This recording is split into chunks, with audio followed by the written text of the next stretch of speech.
The plane hadn't even taken off when a flight attendant did something so shocking, the entire cabin gasped. She grabbed a young woman's prescription pills, snatched them right out of her hands, and threw them in the trash. But what she didn't know was that the girl's father was on the flight, and within seconds, he would make a decision that forced the captain to stop everything and ground the entire plane. This is the unbelievable story the airline never wanted to get out.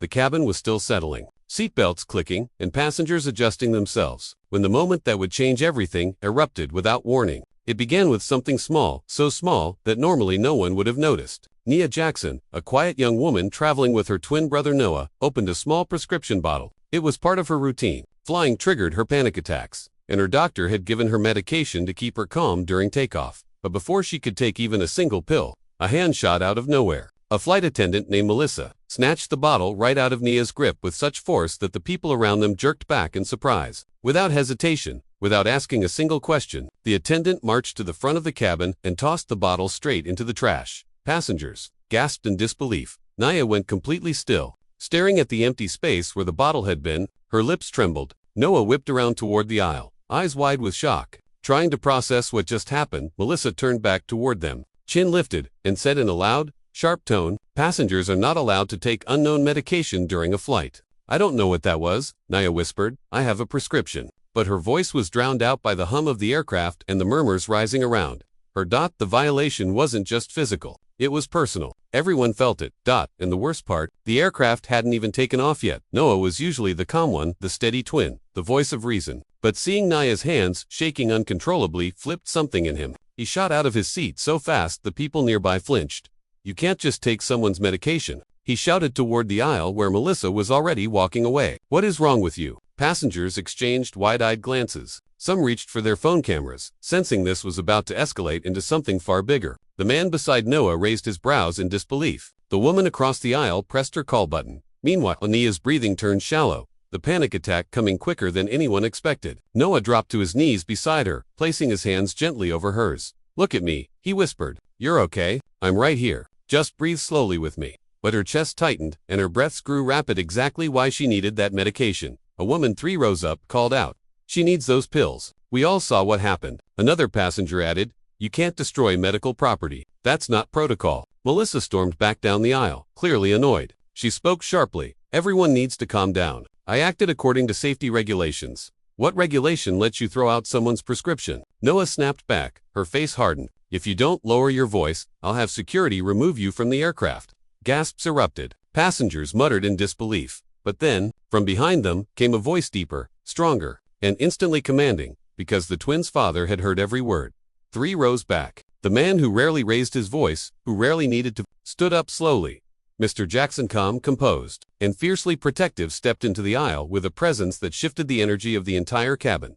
"No one," he said, voice steady and powerful, "is removing my children from this aircraft."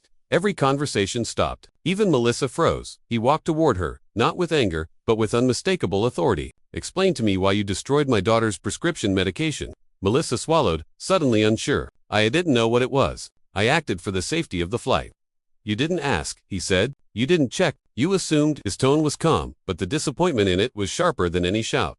Passengers nodded in agreement. The tension was thick, but now the crowd was clearly on the family's side. He continued, "My daughter has a diagnosed medical condition. She needs those pills. You endangered her health." Melissa tried to maintain her posture. "Sir, if you don't calm down." "No," he cut in firmly. "I won't calm down when my child is suffering because of your carelessness."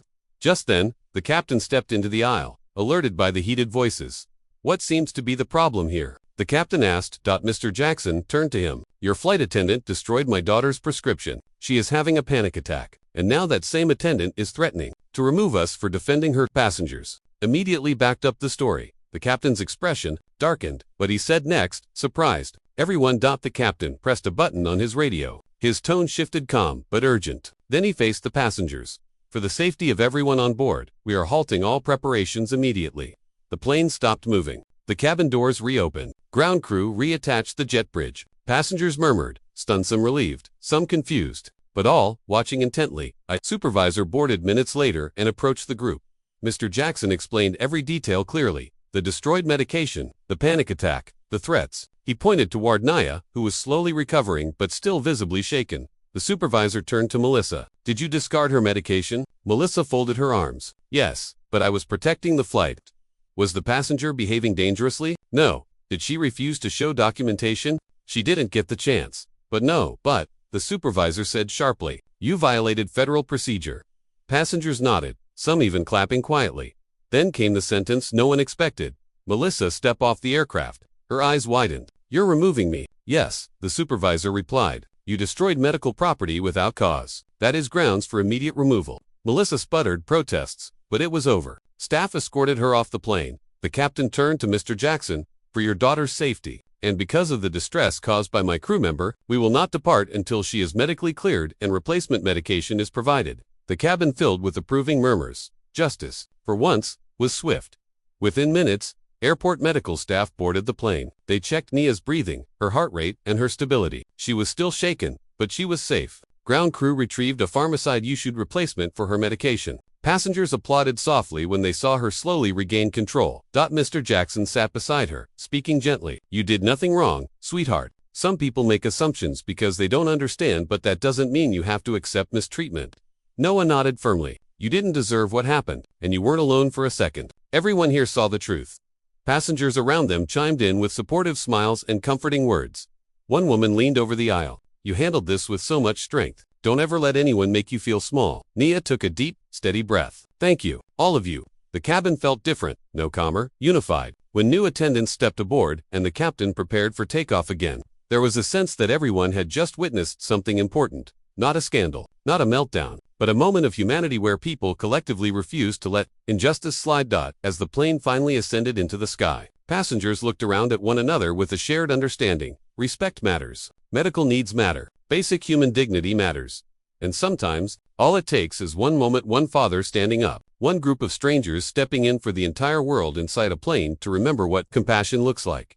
If this story grabbed your heart, make sure you hit that like button that helps more people find these powerful stories. And don't forget to subscribe to the channel for more gripping, real-life moments that will keep you on the edge of your seat. Thanks for watching, and I'll see you in the next video.